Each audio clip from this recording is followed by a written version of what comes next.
สองคนเฮาเดิมบังถ้าแค่ว่าเห็นแล้วยังอ่านว่าสิหันเป่าไหลหัวลิ้นกะยานขัดความสุขหัวสองผู้นั้นตาหวานน้องไอ้จนหน้าแดงเดิมไปทางใหม่ตาหวานน้องไอ้จนหน้าแดงเดิมไปทางใหม่ไอ้บ่หัวได้โอดบ่ได้กินนมอีกเธอสามทำบ่ได้เดี๋ยวได้มากินนมทำบ่ได้เดี๋ยวได้มากินนมกินแล้วลงกับเบิ่งแต่งงานเอาน้องเรื่องแต่งงานน้องเอาน้อง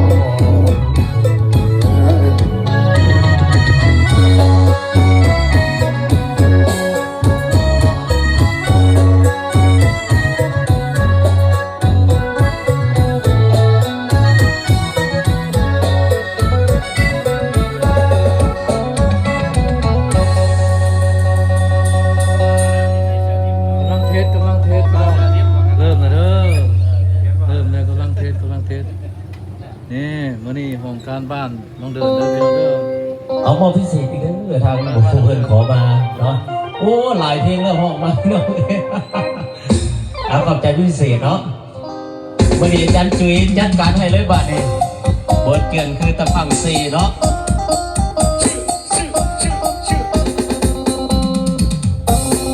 มื้อนี้ขอบใจเจ้าภาพเด้อ